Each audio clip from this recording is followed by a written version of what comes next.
Hi, I'm Tom Ziglar, CEO of Ziglar Inc., and I'm the proud son of Zig Ziglar. I have a special Father's Day message for you.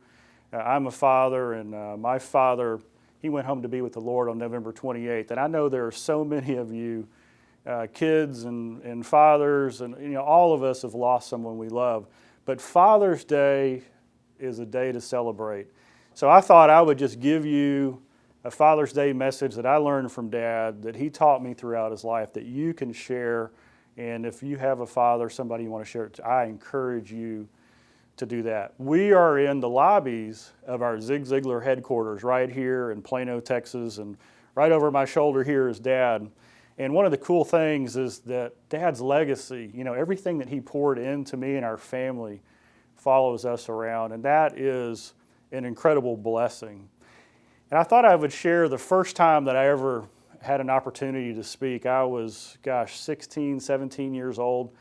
And Dad, believe it or not, got invited to speak at a Father's Day church event. So Father's Day was Sunday, but this church was having him on Saturday, and he was going to speak to fathers and sons. And this church called our office, and they asked if I could come secretly and introduce Dad. In other words, it was going to be like a Father's Day gift from me to Dad, because he had no idea that I was going to be there. And at that time, I was not speaking or anything.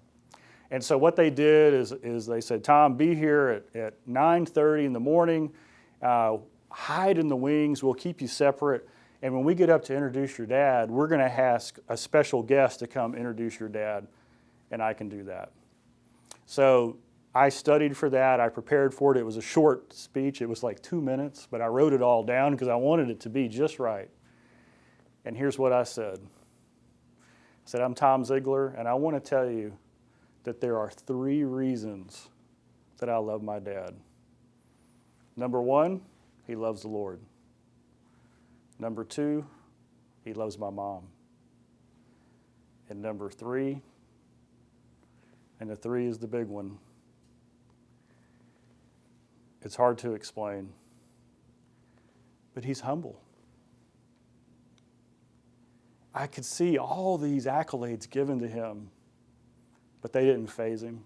All these people said he'd done these great things, but to him, he wasn't doing them for himself. He was doing it for his family and for the Lord.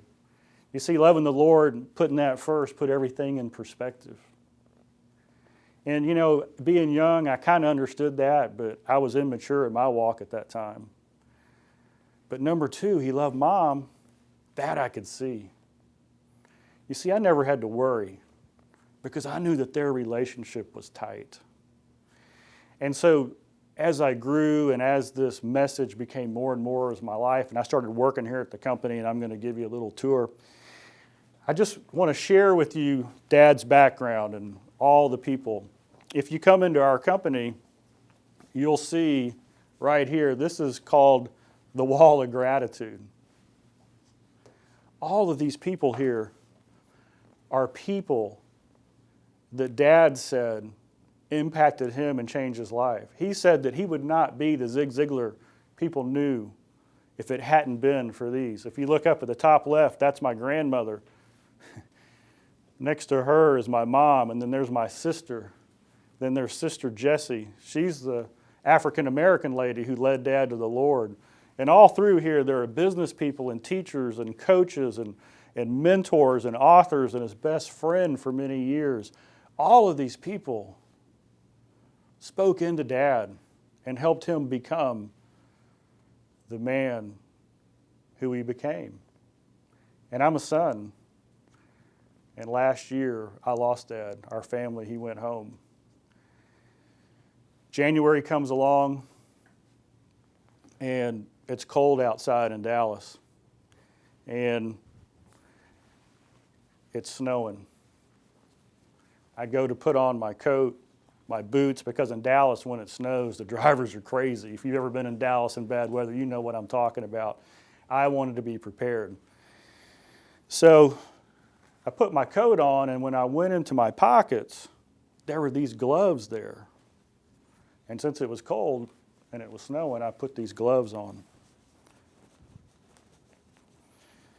And I just put them on, and as I put them on, it suddenly hit me. These were my dad's gloves. And I can't explain it, but it's like he was holding my hand. It's like he was there with me. And I'll confess, I started crying.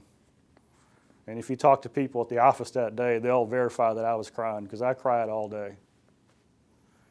And I have to tell you, it wasn't a bad cry. You know, it wasn't a cry of despair or hopelessness. It was a cry of, man, I sure do love you, Dad. There's more things we could have talked about, but I know I'll see you again, Dad.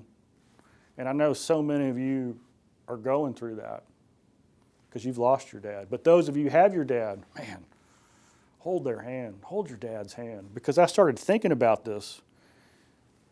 You see, early in my life, Dad and I would hold hands just because. We've all done that.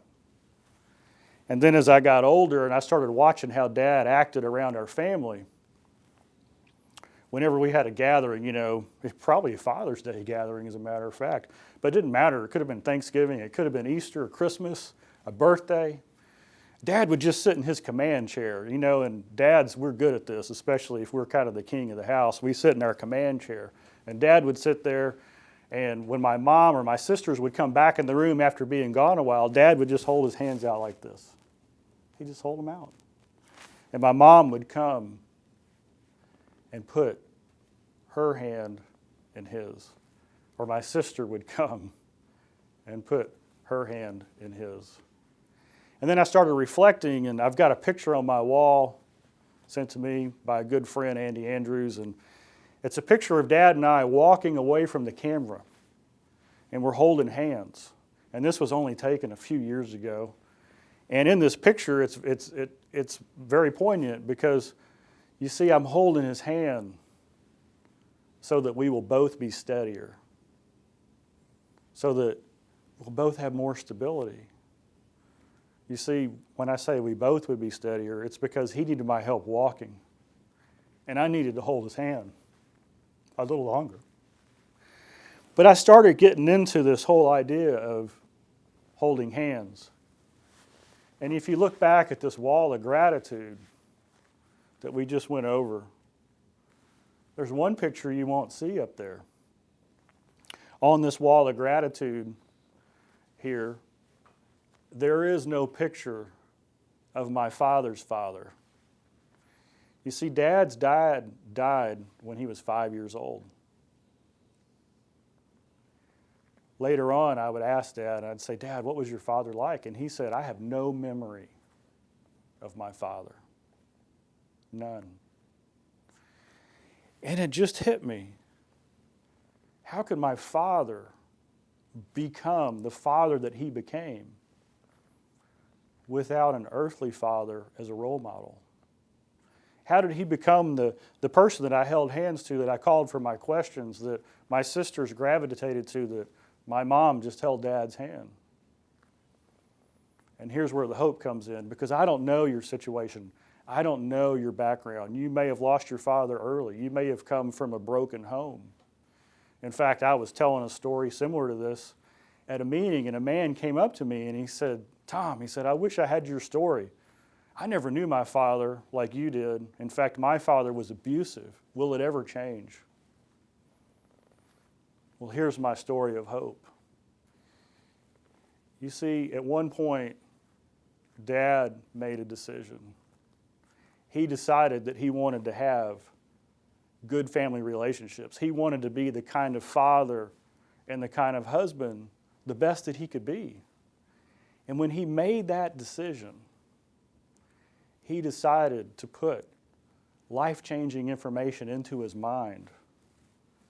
You see, when he decided he was going to be the best father he could be, he didn't read one book or listen to one program. He literally listened to hundreds and hundreds, maybe thousands of hours. And he read dozens and dozens of books on how to be the right father and the right husband. And Dad's quote is, you are what you are and where you are because of what's gone in your mind. And you can change what you are and change where you are by changing what goes into your mind. And so for those of you who are celebrating this Father's Day, If your father's with you, hug them tight, hold them close, hold their hand. One of the most precious things I have is that picture of me and Dad holding hands. If you have a broken relationship with your father or somebody you're close to, determine today that you're going to become the right kind of person that you need to be in order to hopefully repair that relationship. And you know what? Maybe your father's gone on and there's no way you can repair that relationship with them. But you can repair that relationship with yourself. And you can become the father and the husband that your family and your kids deserve. And all it starts was that simple decision that Dad made. He decided, I want to be the best father and husband I can be.